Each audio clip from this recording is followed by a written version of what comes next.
There are stories history chooses to remember and stories it deliberately buries beneath layers of sanitized textbooks and commemorative stamps. What you think you know about Harriet Tubman, the heroic conductor of the Underground Railroad, the fearless liberator who guided 300 souls to freedom, is only half the truth.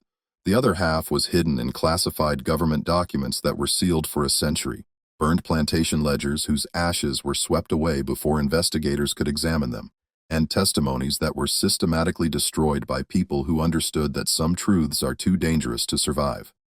Tonight, I'm going to tell you what really happened during those years. She vanished from the historical record. What she actually did in the shadows between 1858 and 1860, when even her closest allies lost track of her movements. What made the most powerful men in America, senators, plantation owners, slave traders worth millions, terrified to speak her name aloud, even in private correspondence. Why Frederick Douglass burned an entire box of letters after her death, telling his secretary only that some secrets must die with those who kept them. This is not the sanitized version they taught you in school, where Tubman is reduced to a kindly woman leading people through the woods by starlight. This is the story of a strategic genius who understood that saving individuals would never be enough, who made a decision that would haunt her for the rest of her life, and who orchestrated an act of sabotage so devastating that it sent shockwaves through the entire Southern economy. This is the story they never wanted you to hear. And after tonight, you'll understand why. By the spring of 1858, Harriet Tubman had already carved her name into the conscience of a divided nation. She had successfully guided 19 expeditions into slave territory, bringing approximately 300 people to freedom through a network of safe houses that stretched from Maryland to the Canadian border. The reward for her capture had climbed to $12,000, an astronomical sum that made her one of the most wanted fugitives in American history, worth more dead or alive than most free men would earn in a lifetime. But then something strange happened, something that even today historians struggle to explain with the fragmentary airy evidence that remains. She disappeared. For nearly 2 years, there were no reported rescues, no sightings along the usual routes, no rumors filtering through the network of safe houses and sympathetic conductors. The abolitionists who had worked with her, who had risked their own freedom to support her missions, grew increasingly concerned. Frederick Douglass, the most prominent black abolitionist in America, wrote at least 7 letters inquiring about her whereabouts, letters that were never answered or whose responses have been lost to history. William Still, the meticulous record-keeper of the Underground Railroad who documented every person who passed through his Philadelphia station, noted in his journal on June 14, 1858, "Moses has gone silent in a manner most uncharacteristic and deeply troubling. Her last communication spoke of a different kind of work that must be done, but she provided no details. I fear for her safety, yet I also fear what she may be planning. She has always possessed a determination that borders on the reckless." The slaveholders, meanwhile, breathed easier for the first time in years. They assumed she had finally been caught and killed in secret, or perhaps had fled to Canada permanently, exhausted by years of dangerous work. Some whispered that she had been betrayed by someone in her own network, sold out for the massive reward. The wanted posters gradually came down from post office walls and courthouse doors. Slave patrols relaxed their vigilance slightly. The name Moses, the code name enslaved people used for Tubman, was spoken less frequently in the hushed conversations that took place in slave quarters after dark. They had no idea what she was actually doing, and that ignorance would cost them everything. The truth began with a meeting that took place in a basement in Philadelphia on a cold March evening in 1858. The location was a Quaker meeting house on a quiet street chosen because Quakers were known abolitionists and their gatherings attracted no suspicion. Present were Tubman, 3 men whose names were never recorded in any surviving document, and a white abolitionist named Thomas Garrett, a man who had already helped thousands of enslaved people escape, and who would later estimate he had assisted over 2,700 freedom seekers during his lifetime. What was discussed in that room remained secret for over a century until a single letter surfaced in a private collection in 1967. The letter was part of an estate sale in Delaware, buried in a box of miscellaneous correspondence. A graduate student named Patricia Chen, researching Garrett's abolitionist activities, found it and immediately recognized its significance. She photographed several pages before the entire collection was purchased by an anonymous buyer for an undisclosed sum. A buyer who has never been identified and who ensured the original documents disappeared from public access within 48 hours, But before it vanished, Chen managed to capture one crucial page. The fragment in Garrett's distinctive handwriting read, "The plan she proposes is more dangerous than anything yet attempted by our network. If successful, it would strike at the very heart of the institution, not merely at its branches. It would create chaos in the slave markets, disrupt the breeding operations, and cast doubt on ownership claims across 3 states. But if she is caught, and the likelihood of capture is considerable, they will make an example of her that will echo through generations. They will not simply hang her. They will ensure her death is public, prolonged, and designed to terrify anyone who might follow her example. I have tried to dissuade her with every argument I possess. She will not be moved. She says she is tired of saving people one family at a time while the system grows stronger. She says it is time to attack the foundation, not the walls." What was this plan that made even hardened abolitionists, people who had dedicated their lives to fighting slavery, genuinely afraid? To understand, you need to know something about Harriet Tubman. That history has deliberately softened something that makes people uncomfortable even today. She was not simply brave or determined or faithful, though she was all those things. She was strategic, calculating, and when necessary, absolutely ruthless in pursuit of her goals. She carried a pistol on every rescue mission, a fact that is often mentioned but rarely explained. The gun wasn't just for slave catchers or bounty hunters. It was for the people she was rescuing. If someone in her group wanted to turn back, endangering everyone else through their fear or exhaustion, she would put the gun to their head and give them a choice. Continue to freedom or die right there in the woods. As she reportedly said, and this is documented in multiple sources, "You'll be free or die a slave, but you won't go back and betray the others." This was not a woman who made empty threats. This was not a woman who let sentiment override strategy. And this was not a woman who would be satisfied with incremental change when revolutionary action was possible. The plan she conceived in early 1858 was based on a simple but devastating observation. The Underground Railroad saved individuals and families, which was noble and necessary work.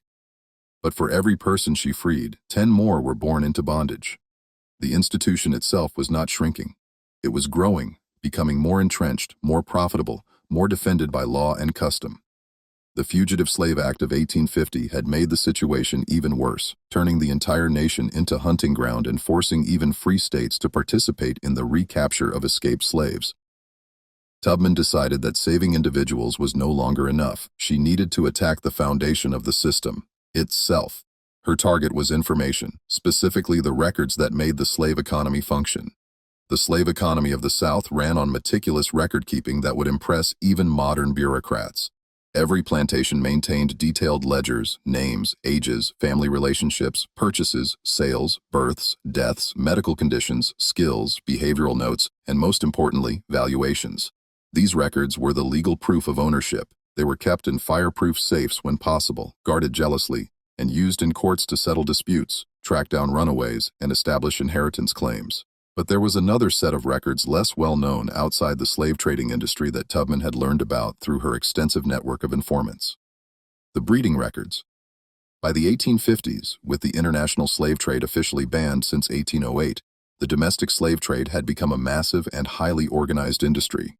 Enslaved people were being systematically bred like livestock with detailed records kept of bloodlines, fertility rates, genetic traits, and family histories going back generations.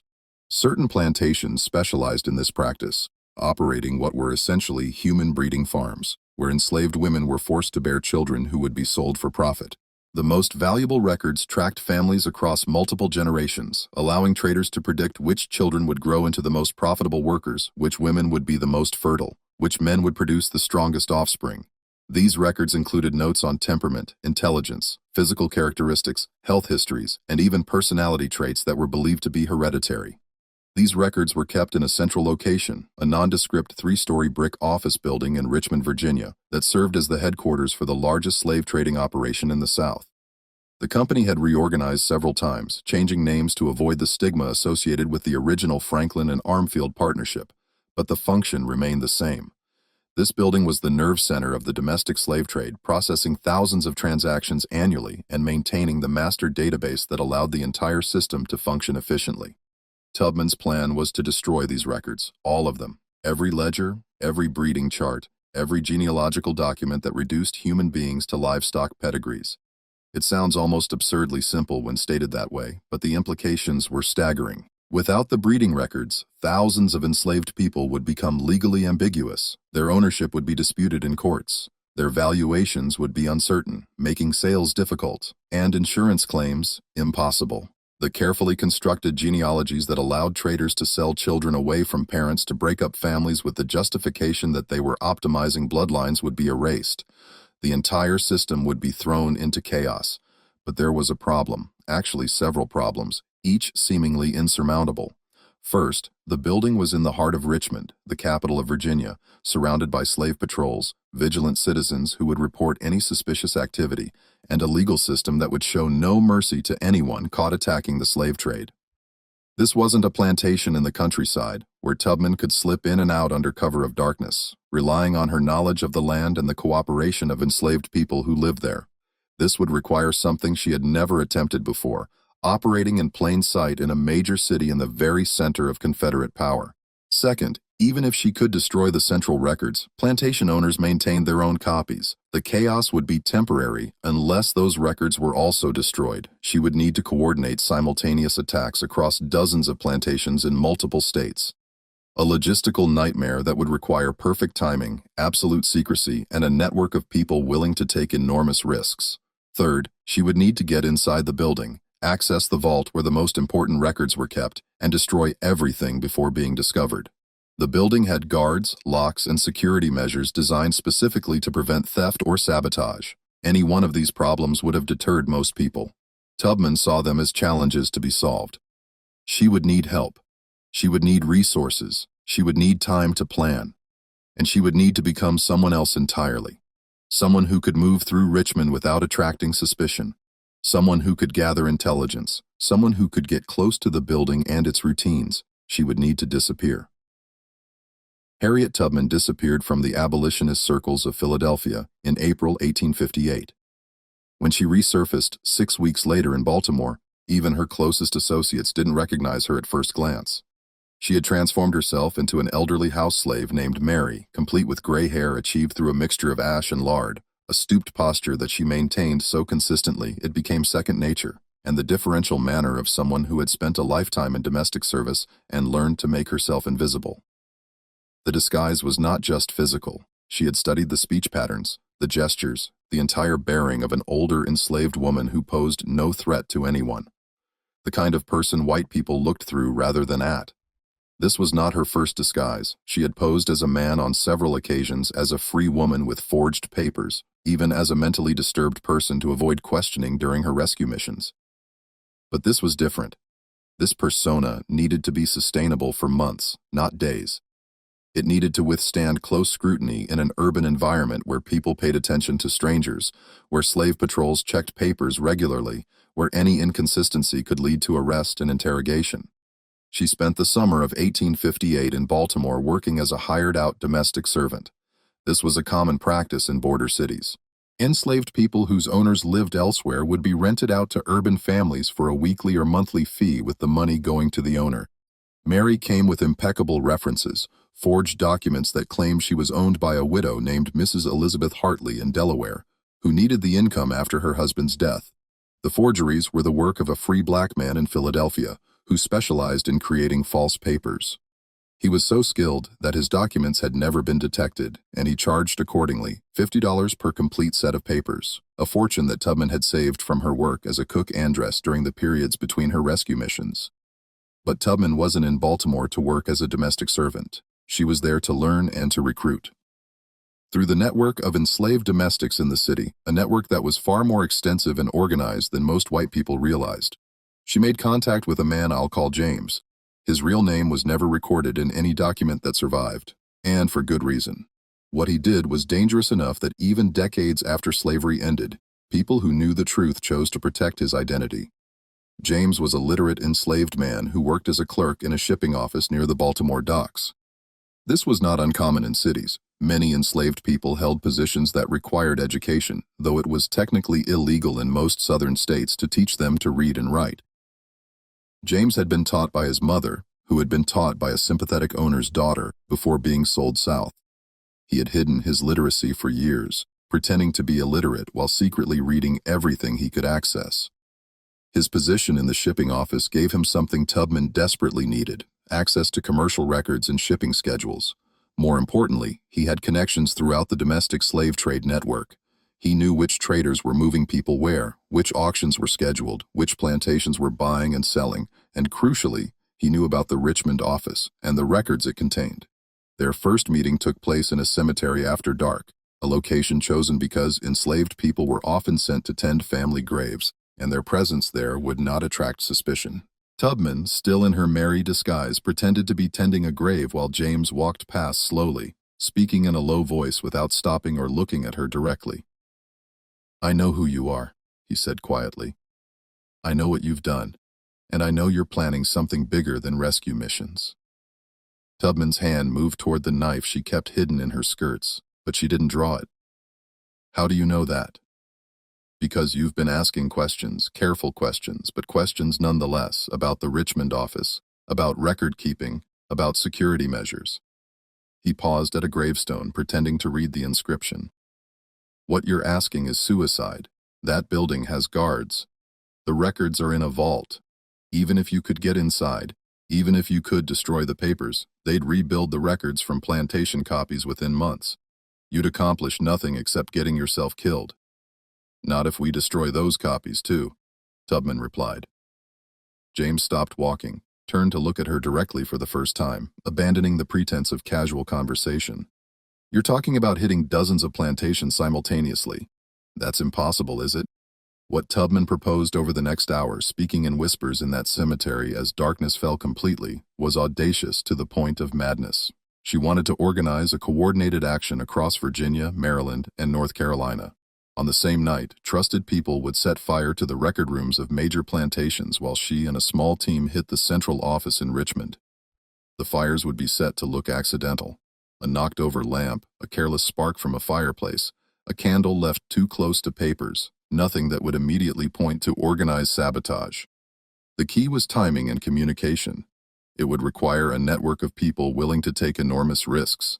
Perfect coordination without telegraphs or written messages that could be intercepted, and absolute secrecy.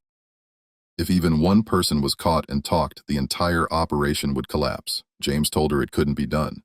Then he spent the next 3 months helping her do it. The network they built was unlike anything the Underground Railroad had attempted before. It wasn't designed to move people north to freedom. It was designed to move information and coordinate action across hundreds of miles using methods that left no paper trail and could not be intercepted by authorities.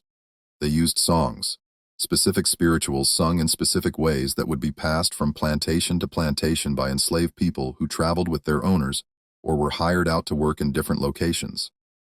The songs contained coded information about timing and targets, hidden in verses that sounded like ordinary religious music to anyone who didn't know the code. A particular verse sung at a particular tempo meant 2 weeks from Sunday. A different verse meant wait for the next signal.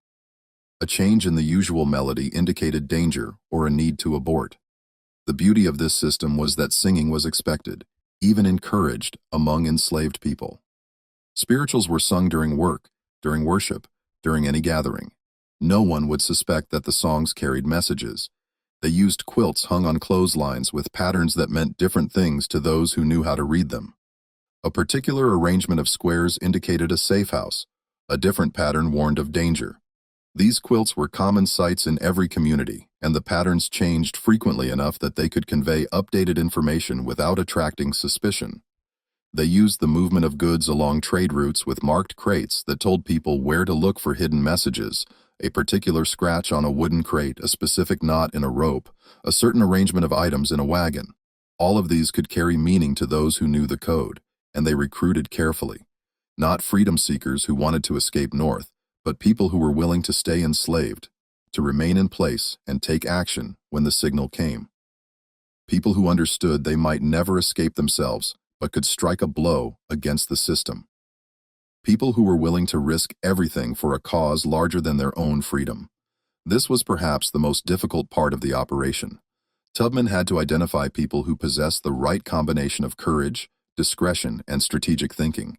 She had to approach them carefully, revealing only as much as necessary, always prepared for the possibility of betrayal. She had to trust her instincts about human nature, knowing that one wrong choice could doom the entire plan. By November 1858, the network was in place. Tubman had identified 43 plantations with vulnerable record rooms, places where the documents were kept in wooden buildings or offices that could be set on fire without endangering the main house or the slave quarters. She had people positioned at each one waiting for the signal, and she had assembled a team of 5 people who would go with her into Richmond.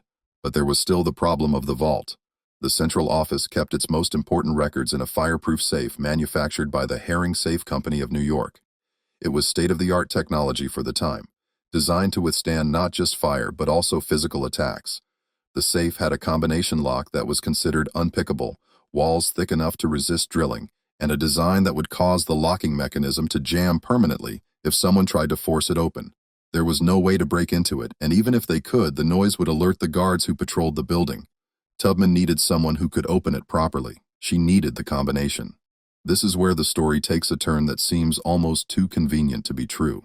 The kind of coincidence that would be rejected as unrealistic in fiction, except that it's documented in multiple sources, corroborated by letters and testimonies that were given years later after the Civil War had ended, and people felt safe enough to speak about what they had done. In December 1858, a white man named Robert Harrington approached Thomas Garrett in Philadelphia. Harrington was a locksmith and safe technician who had done work for various businesses throughout the mid-Atlantic region, including slave traders. He had installed the safe in the Richmond office 3 years earlier, along with similar safes in several other locations. He wanted to help the abolitionist cause, and he had kept copies of the combinations to every safe he'd ever installed. When Garrett told Tubman about Harrington, she was immediately suspicious. It seemed too perfect, too convenient. In her experience, when something seemed too good to be true, it usually was. She spent weeks investigating the man, having him followed by people she trusted, testing him with false information to see if it would leak to authorities or slave traders. She learned that Harrington was exactly what he claimed to be, a skilled locksmith who had recently experienced a crisis of conscience. The catalyst had been a slave auction he witnessed in Richmond while installing a safe in a nearby building. He had watched as a mother was separated from her 3 children, each sold to different buyers. The woman's screams had haunted him for weeks afterward. Finally, Tubman agreed to meet with him personally in a safe house in Philadelphia. The meeting took place on a January evening with snow falling outside and a fire burning in the fireplace. Garrett was present as a witness and mediator. "Why now?" Tubman asked him directly, studying his face for any sign of deception. "You've installed these safes for years. You've profited from the system. You've helped slave traders protect their records and their money. Why help us now?" Harrington's answer was simple and devastating. "I have a daughter. She's 7 years old. Last month, she asked me what I do for work, where I go when I travel. I realized I couldn't tell her the truth. I couldn't tell her that I help keep people in chains, that I make money from human misery. I couldn't look at her innocent face and explain that her comfortable life is built on the suffering of children just like her. So, I'm here. I can't undo what I've done, but I can try to make it right." Whether his motives were genuine or not, and Tubman never fully trusted him. She decided to use the information he provided, but she didn't tell him the full plan. She told him she wanted the combination to help forge freedom papers, to create documents that would help people escape. He gave her the combination and several other pieces of useful information about the building's layout and security measures, believing he was helping with forgeries and perhaps small-scale theft. He had no idea what was really about to happen, and Tubman made sure he would never know, never be implicated, never face consequences for his assistance. She protected him the same way she protected everyone in her network through compartmentalization and careful management of information. By January 1859, everything was in place. The network was ready, spread across 3 states like an invisible web. The team was assembled, each person carefully chosen and prepared for their role. The combination was secured and verified. All that remained was to choose the date and give the signal. Tubman chose February 23, 1859. It was a Wednesday, the middle of the week, when people would be least alert, when routines would be most predictable. There would be no moon that night.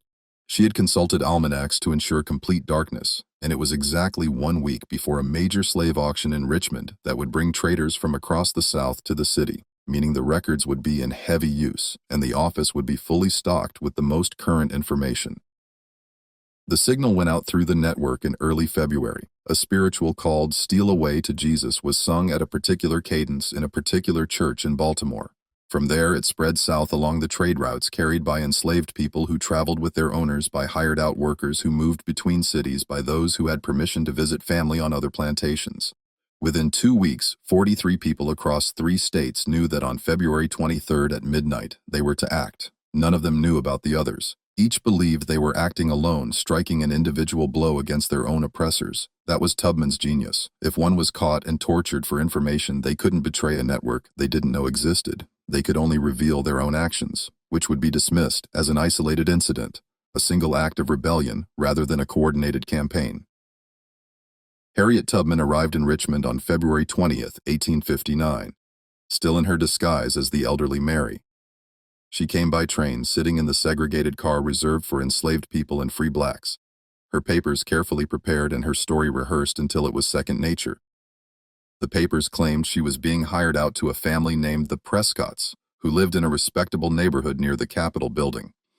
The Prescotts didn't exist, but the papers were good enough to pass inspection at the checkpoints that controlled entry into the city. Richmond was paranoid about slave rebellions, especially after Nat Turner's uprising in 1831, and the authorities checked everyone who entered. The city itself was a strange mixture of elegance and brutality. Grand houses lined the main streets, their columns and porticos designed to evoke ancient Greece and Rome. Well-dressed white people strolled along sidewalks, attended by enslaved servants who carried packages and opened doors. Churches with tall steeples dominated the skyline, their bells marking the hours, but beneath this veneer of civilization was a city built on human trafficking. Richmond was one of the largest slave trading centers in the South, second only to New Orleans. Auction houses operated openly on main streets. Enslaved people were marched through the city in chains from the train station to the holding pens, where they would wait to be sold. The smell of the city, a mixture of coal smoke, horse manure, and human misery, was something Tubman would remember for the rest of her life. She found lodging in a boarding house that catered to hired-out enslaved people, a common arrangement in the city. For a small fee paid by their supposed owners, enslaved people could rent a bed in a crowded room and receive minimal meals. The boarding house was run by a free black woman named Catherine, who asked no questions and kept no records, beyond what was legally required. Tubman spent her first day in Richmond simply observing, moving through the city with the shuffling gait of elderly Mary, running errands that gave her a reason to be on the streets. She noted the locations of slave patrols, the timing of their rounds, the areas where they were most vigilant. She identified escape routes, places where she could hide if pursued, buildings with multiple exits, and she studied the target building. The office that housed the slave trading company's central records was a 3-story brick structure on a commercial street near the docks. The ground floor was a public office where traders conducted business during the day, buying and selling enslaved people, arranging transportation, negotiating prices. The second floor contained administrative offices where clerks processed paperwork and maintained routine records. The third floor, accessible only by a locked stairway, housed the vault and the most sensitive records, the breeding charts, the genealogies, the documents that were too valuable to risk in the public areas. There were 2 guards who worked in shifts, one during the day and one at night. The day guard was a young man who took his job seriously, checking everyone who entered, maintaining a visible presence. The night guard was a man in his 50s named William Hodges, who had a reputation for drinking. He would make rounds every hour, checking the doors and windows, then return to a small room on the first floor where he kept a bottle hidden in a desk drawer. Tubman spent 3 days observing Hodges and his routine. She noted that he was most inattentive during his third round midnight when he'd had enough to drink to be careless, but not so much that he'd passed out. He would check the doors perfunctorily, sometimes skipping the back entrance entirely, then return to his room and his bottle. That would be their window, 30 minutes, perhaps 40 if they were lucky, to get inside, reach the 3rd floor, open the vault, and set the fire. A team arrived separately over the next 2 days, each with their own cover story, each lodging in different locations. There was James, the clerk from Baltimore, who came to Richmond on legitimate business for his employer. A woman I'll call Sarah, who had worked as a house slave in Richmond years earlier and knew the city's geography intimately. 2 brothers, former sailors named Thomas and William, who had experience with fires and knew how to make them spread quickly while appearing accidental, and a teenage boy named Daniel, sharp-eyed and quick, who would serve as their lookout and messenger. They never met as a group. That would have been too suspicious, too dangerous. Instead, they communicated through dead drops, messages left in predetermined locations, picked up without acknowledgement. A loose brick in a particular wall, a hollow tree in a cemetery, a crack between floorboards in a church where enslaved people were allowed to worship. The messages were written in a code that Tubman had developed, a mixture of symbols and abbreviated words that would be meaningless to anyone who intercepted them. Even if someone found a message, it would appear to be random scratches or the idle doodles of someone barely literate. On February 22nd, the day before the planned action, Tubman made her final reconnaissance of the building. She walked past it 3 times during the day, noting the positions of windows, the type of locks on the doors, the presence of any new security measures. In the evening, she watched from a distance as Hodges began his shift, confirming that his routine hadn't changed. Everything was ready. The network across 3 states was waiting for the signal. Her team in Richmond was in position. The combination to the vault was memorized. The materials for starting the fire were prepared and hidden in locations where they could be quickly retrieved. But Tubman couldn't sleep that night. She lay in her narrow bed in the boarding house, listening to the sounds of the city, distant voices, the rattle of wagons, the bark of dogs. She thought about all the things that could go wrong: a guard changing his routine, a patrol passing at the wrong moment, someone in the network losing their nerve or being discovered, the combination not working, the fire spreading too quickly and trapping them inside. She thought about the people she had recruited, the 43 individuals across 3 states who would be taking action in a few hours. She didn't know most of their names.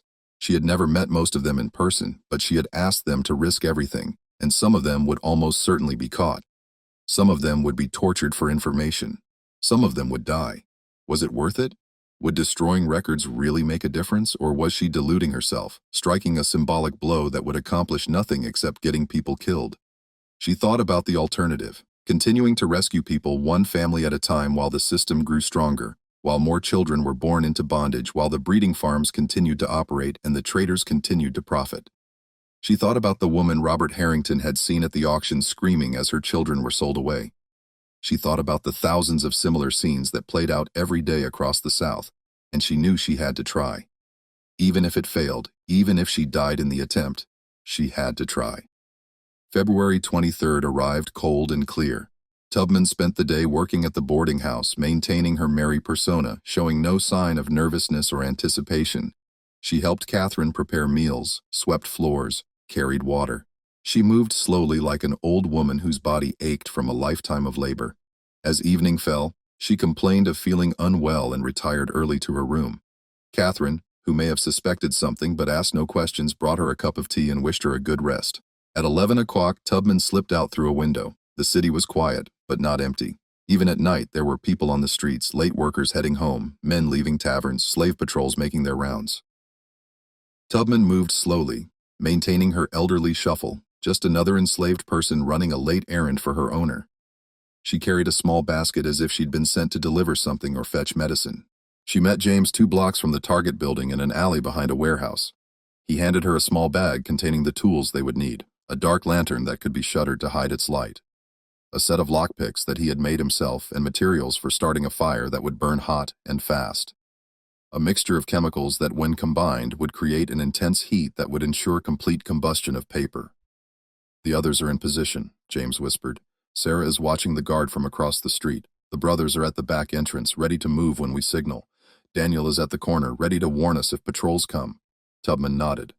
"And the plantations, if the network held, they're ready. We'll know by morning whether the signals reached everyone."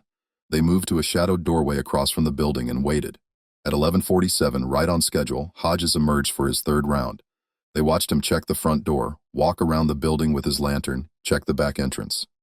He moved slowly without urgency, a man going through familiar motions. At 12:03, he returned to his room on the 1st floor. Through the window, they could see him sit down at his desk and reach for the drawer where he kept his bottle. At 12:10, Tubman and James crossed the street. The back door lock was simple. James had it open in less than a minute, his practiced fingers working the picks with a confidence born of experience. They slipped inside, closing the door silently behind them. The interior was dark except for a faint glow from Hodges's room at the front of the building. They could hear him in there, the clink of a bottle against glass, a heavy sigh, the creak of a chair as he settled in for another hour of drinking away his boredom.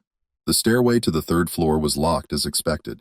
This lock was more complex, designed to prevent unauthorized access to the most valuable records.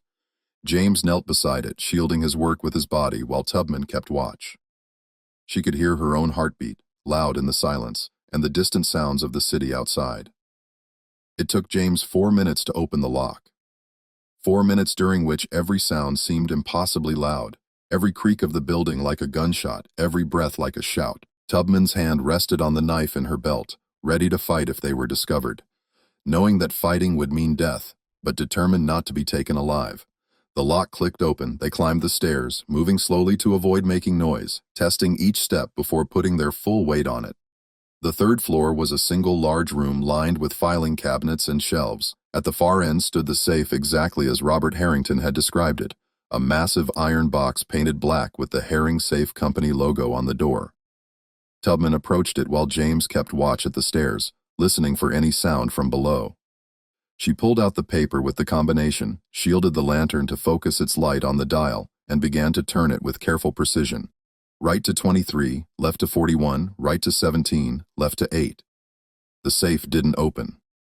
Tubman felt ice in her stomach. Had Harrington given them the wrong combination? Had it been changed since he installed the safe? Had this entire plan, months of preparation, all the risks taken by dozens of people been for nothing?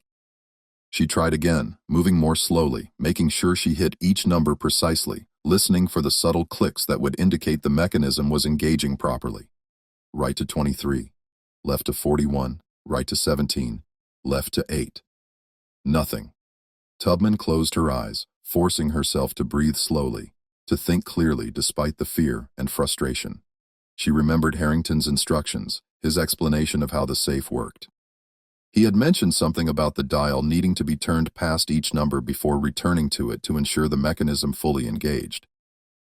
She tried a third time, this time turning the dial past each number by a full rotation before coming back to it. This time she heard it, a soft click, different from the sound of the dial turning. The handle turned, the safe door swung open. Inside were ledgers, dozens of them bound in leather, their pages filled with names and numbers and the careful documentation of human misery.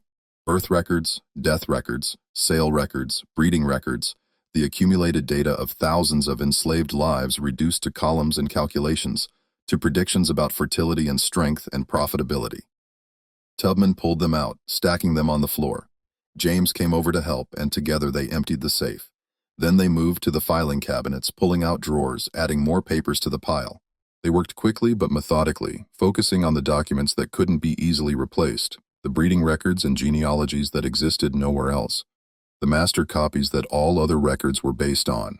When they had gathered everything from the safe and the most important cabinets, Tubman pulled out the fire-starting materials. These were not simple matches. They were chemical compounds that, when mixed, would create an intense heat that would ensure complete combustion of the papers, reducing them to ash so fine that nothing could be recovered or reconstructed.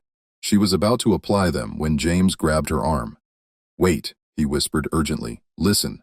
From downstairs came the sound of the front door opening. Voices, multiple people, men laughing, talking loudly. Hodges was talking to someone. No, he was talking to several people, and they were coming inside. Tubman and James froze, their eyes meeting in the dim light of the shuttered lantern. They were on the third floor with no way out except the stairs they'd come up. If whoever was down there decided to come up, they would be trapped. The voices continued clearer now. Tubman could make out words. "Thought you might want some company on this cold night.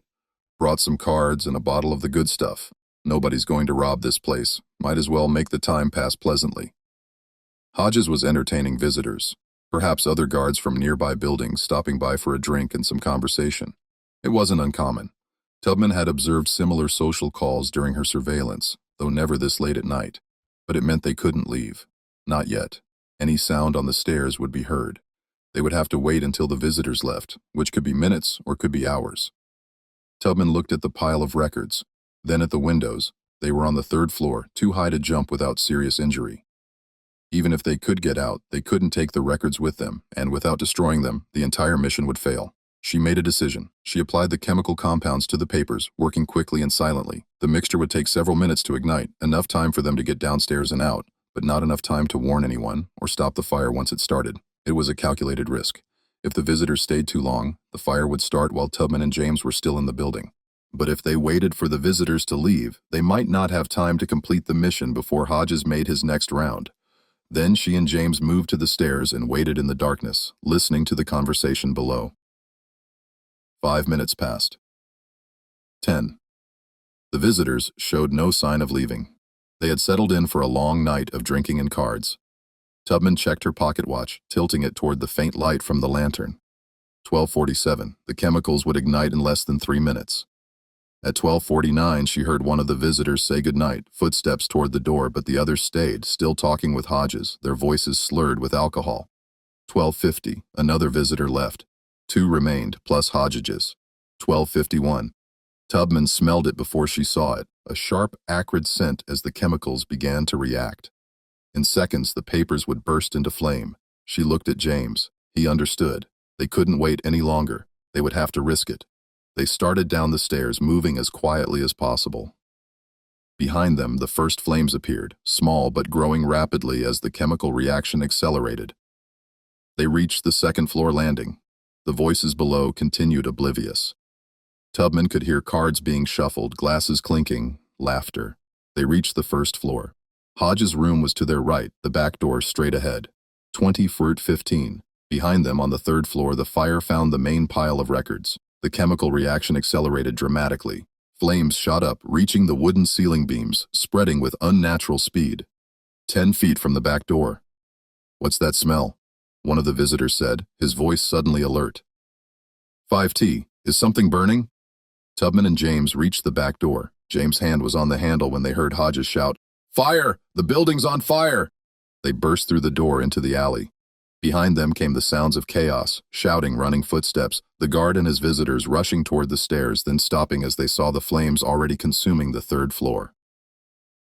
Tubman and James ran, abandoning their careful elderly shuffle, sprinting through the dark streets. Behind them, flames were already visible in the third-floor windows, growing brighter by the second, casting an orange glow over the surrounding buildings. They split up at the first intersection, each heading to a different safe house as planned. The plan was to lie low for several hours, then leave the city separately before dawn using different routes and different cover stories. Tubman made it to her safe house, a storage room behind a blacksmith shop arranged by Sarah, who had connections throughout the city's black community. She collapsed against the wall, her heart pounding, her hands shaking with the aftermath of fear and exertion. She had done it. The records were burning, the safe was empty, the breeding charts and genealogies were being reduced to ash. But had the network succeeded, had the plantation fires been set, or had she destroyed the central records only to have them rebuilt from plantation copies, she would have to wait until morning to find out. And morning seemed very far away. Uneward in the fire in Richmond was discovered quickly enough that the building was saved from complete destruction. But the third floor was a total loss. The safe, though fireproof on the outside, had been left open, and its contents were reduced to ash so fine that it could have been blown away by a breath. The filing cabinets that Tubman and James had emptied were also complete losses, their contents consumed by flames that burned with an intensity that suggested accelerants had been used. The guard Hodges and his 2 visitors managed to escape unharmed. Though Hodges was immediately suspected of negligence and faced intense questioning, he claimed he had smelled nothing, seen nothing until the fire was already raging. An investigation was launched, but with no evidence of forced entry, James had been careful to relock the doors behind them. And Hodges' well-known reputation for drinking, the official conclusion was that he had knocked over a lamp or dropped a cigar while making his rounds on the third floor. No one suspected arson. No one connected it to the Underground Railroad or to any organized resistance. It was simply a tragic accident that had destroyed valuable property records. The slave trading company would have to rebuild its database from plantation copies, which would be expensive and time-consuming, but not impossible. That was the conclusion on February 24th when the sun rose over Richmond and revealed the smoke-damaged building. But that conclusion didn't last long. Over the next 3 days, reports began to filter into Richmond from across Virginia, Maryland, and North Carolina. Plantation after plantation reported fires in their record rooms. Some were small, contained quickly with minimal damage. Others destroyed entire outbuildings, consuming decades of carefully maintained records. The reports came in slowly at first, carried by messengers and mail coaches, then with increasing frequency as the pattern became impossible to ignore. In Henrico County, Virginia, the Whitfield plantation reported that their record room had burned on the night of February 23rd. The fire had started around midnight, apparently from a knocked-over lamp. The overseer's records, including breeding charts going back 20 years, were completely destroyed. In Caroline County, Virginia, the Thornton plantation reported a similar fire. Also on February 23rd, also around midnight, the slave quarters were unharmed, but the office where records were kept was gutted. In Hanover County, the Patterson plantation; in Chesterfield County, the Reynolds plantation; in Prince George County, the Mitchell plantation. The reports kept coming. Each one described a fire that started late on February 23rd or in the early hours of February 24th. Each one destroyed record rooms while leaving the main houses and slave quarters largely untouched. Each one was attributed to accident. A careless lamp, a spark from a fireplace, a candle left burning. By February 27th, the pattern was impossible to miss. Slave owners and traders quickly realized this was not a series of unfortunate coincidences. This was coordinated sabotage on a scale never before attempted in American history. Panic spread through the planter class like the fires that had consumed their records. Emergency meetings were called in Richmond, in Raleigh, in Baltimore. Militias were mobilized. Slave patrols were doubled, then tripled. Every enslaved person who had been anywhere near a record room on the night of February 23rd was questioned, threatened, beaten for information. The interrogations were brutal. Overseers and slave catchers used every method they knew to extract confessions: whipping, branding, waterboarding, threats against family members. They were certain that such a coordinated action required extensive planning and communication, and they were determined to uncover the network responsible. But the network held. The people who had set the fires knew nothing about each other. They couldn't betray what they didn't know. And Tubman had been careful to recruit people who were skilled at deception, at maintaining their composure under pressure, at hiding their true thoughts and feelings behind the mask of submission that enslaved people wore for survival. A few were caught where a man named Peter in Mecklenburg County, North Carolina, was seen near the record room shortly before the fire started. He was hanged without trial, his body left hanging as a warning to others. A woman named Hannah in Dorchester County, Maryland, was accused based on nothing more than suspicion and the fact that she had been heard singing "Steal Away to Jesus" in the days before the fire. She was sold south, separated from her husband and children, disappeared into the vast machinery of the domestic slave trade, but most of the network survived. They maintained their innocence, expressed shock and horror at the fires, and continued their daily routines as if nothing had happened. They grieved privately for those who were caught, but they didn't break, and the damage was done.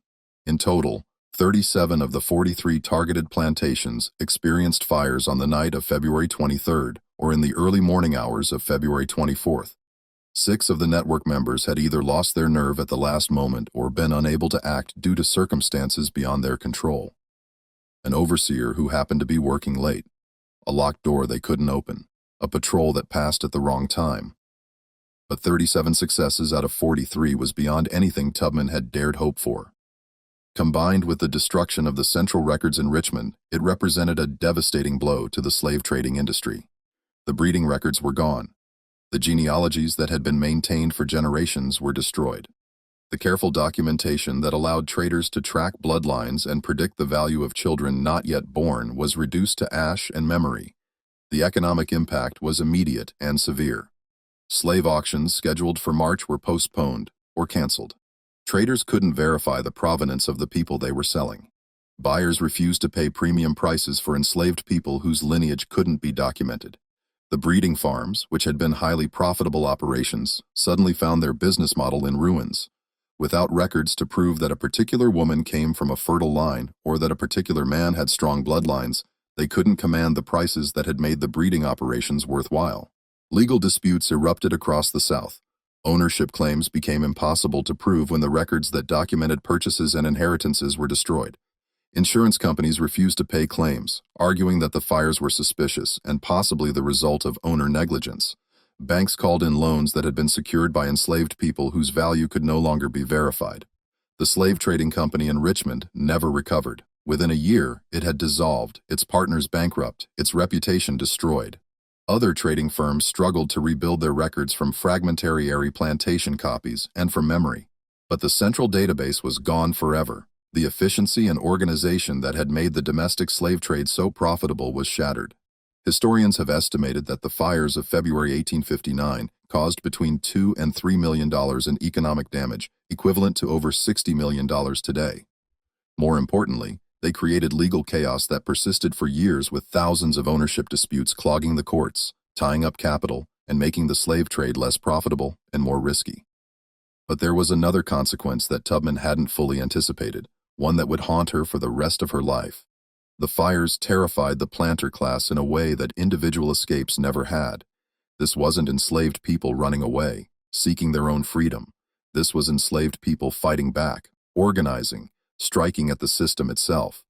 It suggested a level of coordination and capability that challenged every assumption about the docility and ignorance of enslaved populations. And the response was brutal. Across the South, laws were tightened. Literacy among enslaved people, already illegal in most states, was prosecuted more aggressively. Anyone caught teaching an enslaved person to read or write faced severe penalties. Gatherings of enslaved people were restricted. No more than 5 could meet without white supervision. The hiring out system that had allowed enslaved people some freedom of movement in cities was curtailed. Passes were required for any travel, and the penalties for being caught without proper documentation were increased. Punishments for even minor infractions became more severe. Overseers, frightened by the evidence of organized resistance, cracked down harder on any sign of independence or defiance. The violence that had always been part of slavery intensified. In trying to strike a blow against the system, Tubman had inadvertently made life harder for millions of enslaved people in the short term. The planter class, frightened and angry, took out their fear on the people they controlled. Tubman understood this. Years later, after the Civil War, she reflected on the events of 1859 in a letter to a friend. The letter was discovered in an archive in the 1950s, and it reveals the moral complexity of her decision. "I thought I could hurt the system without hurting the people. I was wrong.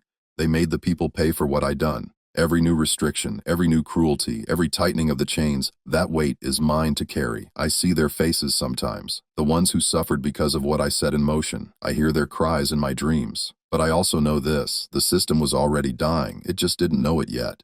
What we did in Richmond, what those brave souls did on those plantations, we showed that enslaved people could organize, could plan, could strike back. We showed that the system wasn't as strong as it pretended to be. We showed that the foundation could be shaken. Did it hasten the end? I believe it did. I believe it helped bring the war closer. And the war brought freedom. But the cost was paid by people who never chose to be part of my plan, who never knew what I was doing, who suffered for my decisions. That's the burden of choosing to fight. You don't just risk yourself, you risk everyone. And you have to live with that.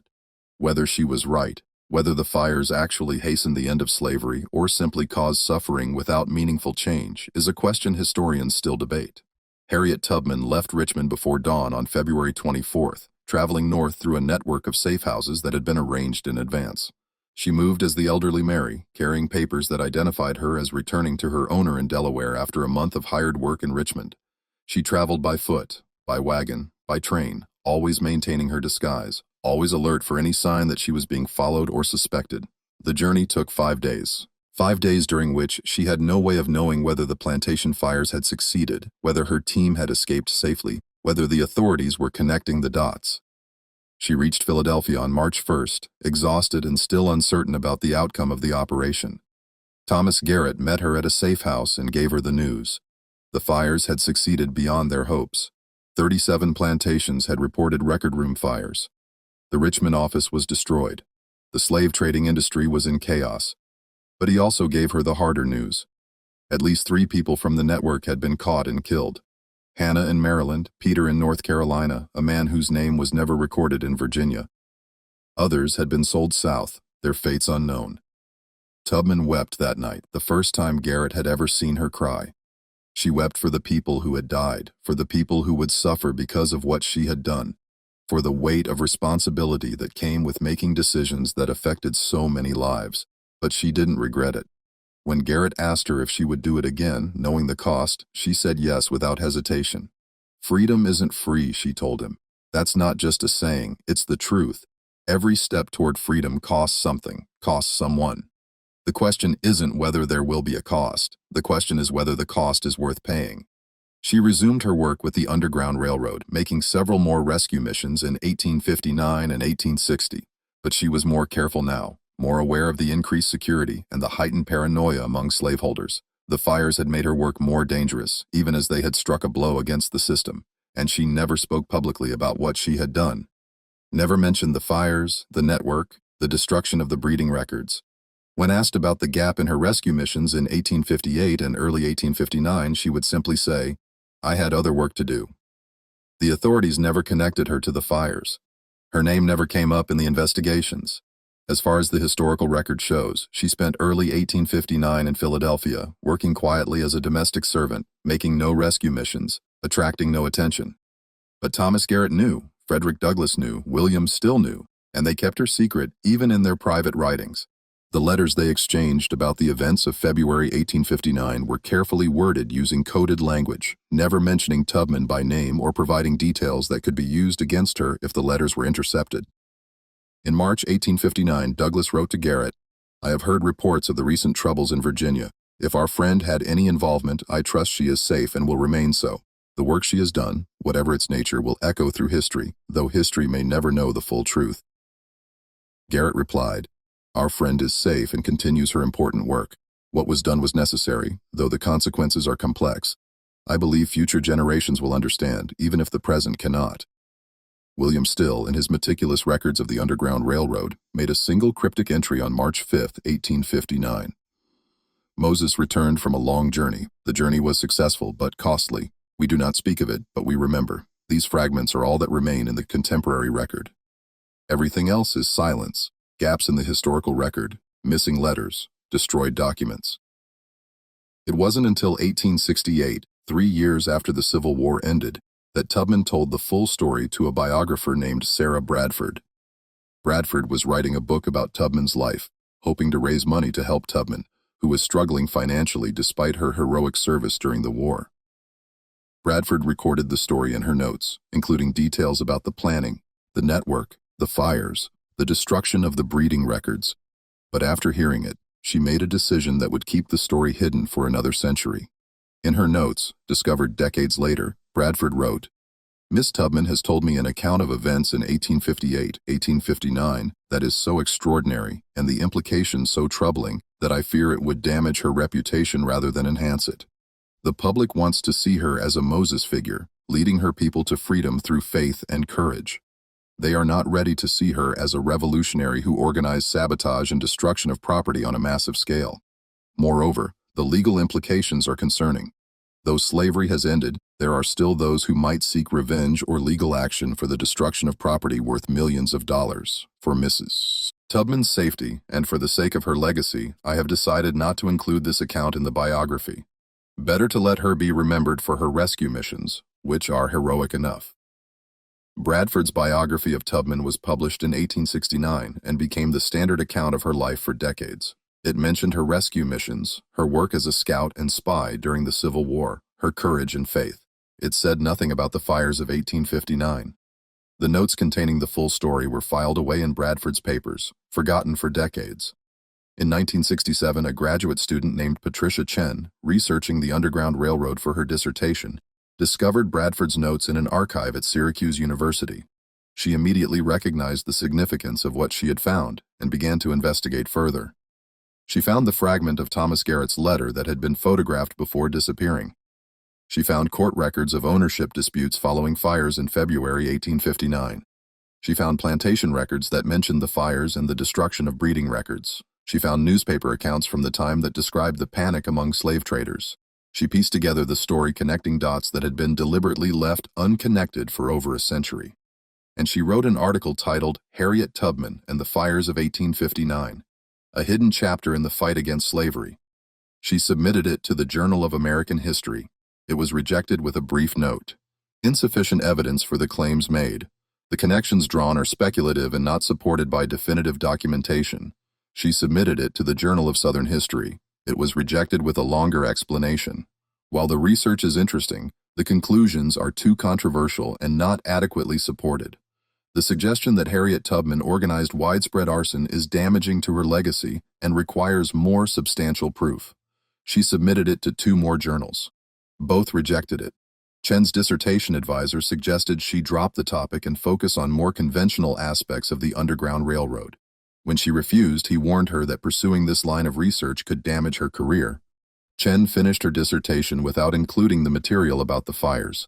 She got her PhD, got a teaching position at a small college, and continued to research the topic in her spare time, but she never published the article. The evidence was there, but the academic establishment wasn't ready to accept it. The story remained buried. In 2003, another researcher, a historian named Marcus Williams, was studying slave trading companies for a book about the domestic slave trade.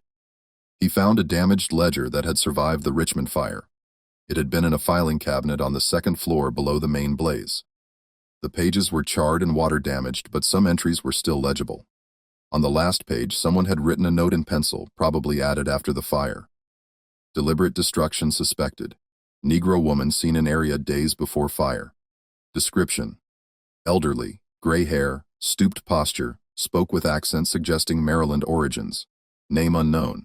Believed to be connected to Underground Railroad operations. Reward of $500 offered for information leading to identification and capture. The description matched Tubman's merry disguise perfectly. The timing matched her presence in Richmond. The connection to the Underground Railroad pointed directly to her. Williams published his findings in a book about the slave trade, including a chapter about the fires of 1859. He suggested carefully and with appropriate academic caution that Harriet Tubman may have been involved in organizing the destruction of records. The book received mixed reviews. Some historians praised Williams for uncovering new evidence and asking important questions. Others criticized him for speculation and damaging the reputation of an American hero. The debate continues today. Some historians accept that Tubman was likely involved in the fires. Others remain skeptical, arguing that the evidence is circumstantial and that extraordinary claims require extraordinary proof. But the evidence is there, scattered across dozens of sources, waiting for anyone willing to look. The gap in Tubman's rescue missions in 1858, 1859, precisely when the planning and execution of the fires would have taken place, the coded references and letters between abolitionists who knew her. Bradford's unpublished notes describing Tubman's account of the events. The plantation records documenting fires on February 23, 24, 1859. The court records of ownership disputes following the destruction of breeding records. The note in the damaged ledger describing a woman matching Tubman's disguise. The economic impact on the slave trading industry documented in business records and newspaper accounts. Each piece of evidence alone could be dismissed as coincidence or speculation. But together, they form a pattern that is difficult to ignore. Why was this story suppressed? Why did even abolitionists who knew the truth choose not to tell it? Why has it taken over 150 years for the evidence to come to light? And why is it still controversial today? The answers are complicated and reveal uncomfortable truths about how we construct historical narratives and who we choose to celebrate as heroes. In the years immediately after the Civil War, there was a powerful desire among white Americans, even those who had opposed slavery, to present emancipation as something that had been given to enslaved people by enlightened white leaders. Abraham Lincoln, the great emancipator who freed the slaves with a stroke of his pen. The Union Army, which brought freedom to the South through military victory. This narrative was comforting. It allowed white Americans to feel good about themselves, to believe they had done the right thing, to see themselves as the heroes of the story. Stories of enslaved people fighting for their own freedom, organizing resistance, striking back against their oppressors. These didn't fit the narrative. They suggested that enslaved people were not passive victims waiting to be rescued, but active agents in their own liberation. They suggested that violence and destruction of property could be legitimate tactics in the fight against oppression. Even among abolitionists, there was discomfort with this idea. Many abolitionists were pacifists who believed in moral persuasion and legal change, not violent resistance. They celebrated the Underground Railroad because it was about rescue and escape, not about fighting back. They could admire Tubman for her courage in guiding people to freedom, but organized sabotage that destroyed millions of dollars in property was more problematic. There was also fear. Fear that telling this story would inspire similar actions, that it would suggest that organized resistance and destruction of property were legitimate tactics that could be used by any oppressed group. In the late 19th and early 20th centuries, when labor movements were growing and workers were organizing strikes and sometimes destroying factory equipment, The last thing the establishment wanted was a heroic narrative about property destruction as a tool of liberation. So the story was buried not through any single conspiracy, but through 1,000 small decisions to leave it out to focus on other aspects of Tubman's life to treat the documented evidence as unreliable or coincidental. When Sarah Bradford decided not to include the story in her biography, she set the template for how Tubman would be remembered. Subsequent biographies followed her lead, focusing on the rescue missions and Tubman's service during the Civil War. The fires of 1859, when mentioned at all, were treated as a mysterious series of accidents, unconnected to any organized resistance. As Tubman became a symbol of the abolitionist movement and later of the civil rights movement, there was increasing pressure to keep her image heroic but non-threatening. The conductor of the Underground Railroad, who guided people to freedom, was acceptable. She could be celebrated, put on stamps, taught about in schools.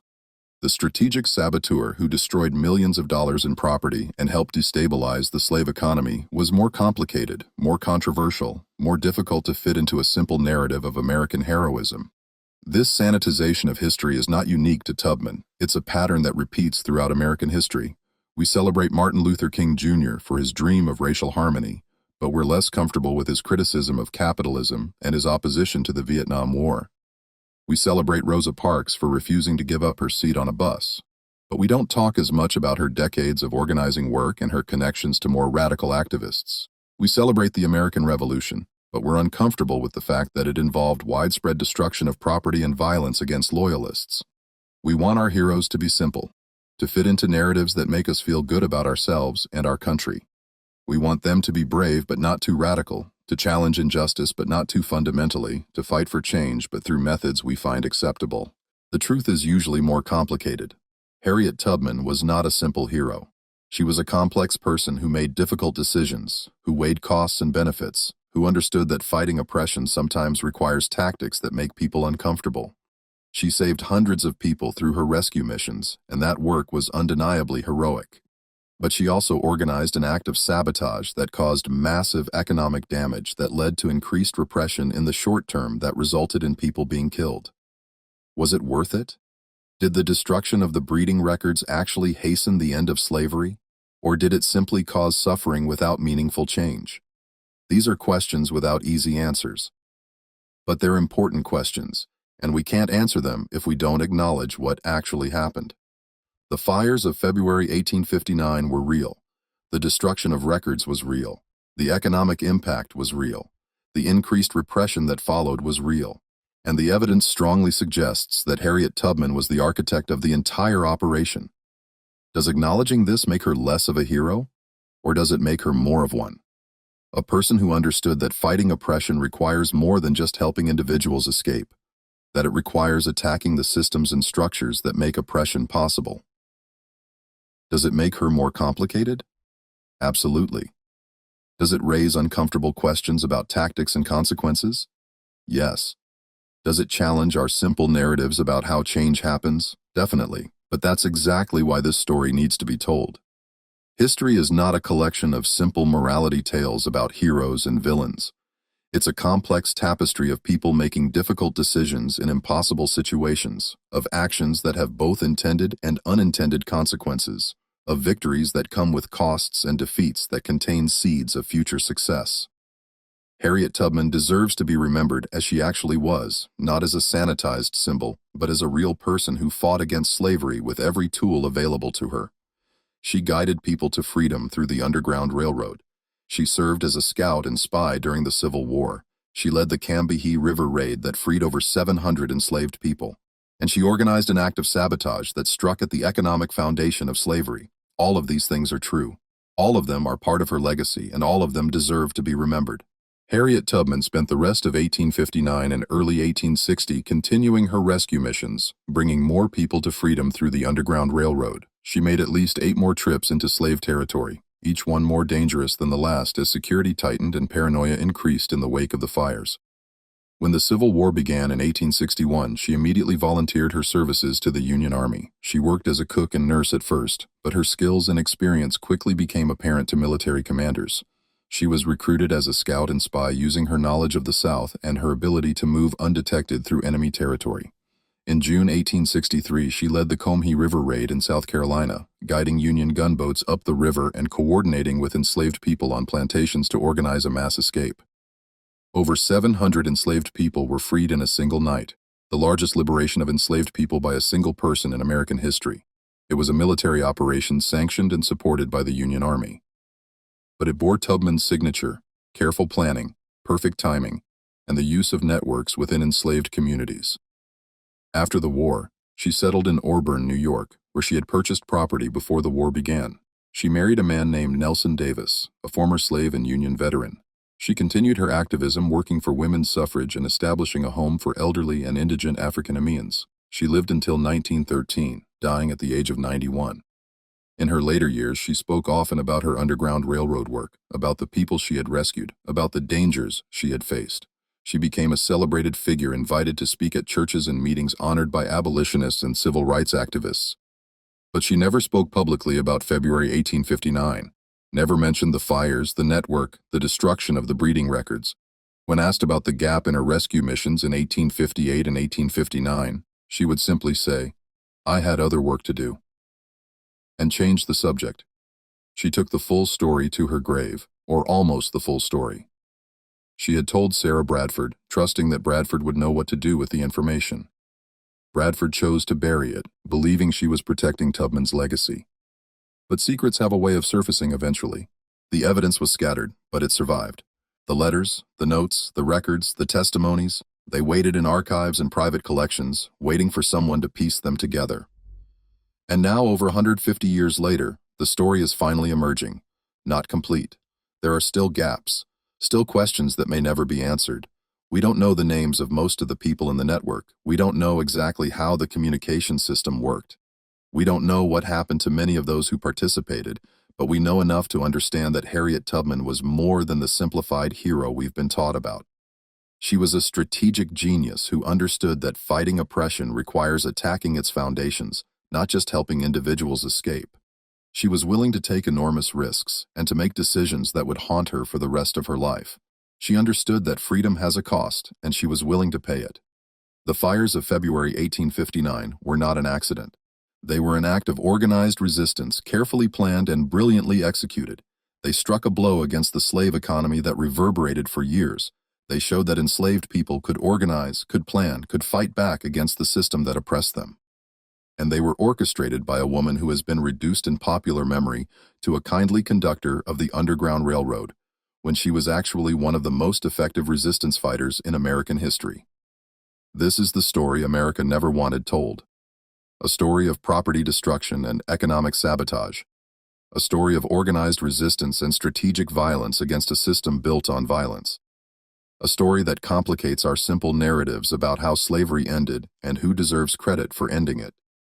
But it's a story that needs to be told, because Harriet Tubman deserves to be remembered as she actually was, not as a symbol, but as a person who fought against slavery with every tool available to her, a person who made difficult decisions and lived with the consequences, a person who understood that sometimes to change the world, you have to be willing to burn it down and build something better from the ashes.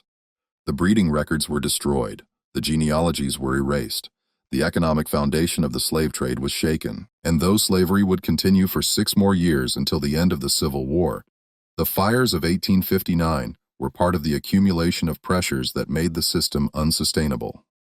Did Harriet Tubman hasten the end of slavery? We can't know for certain, but we can know this. She tried. She saw a way to strike at the heart of the system, and she took it.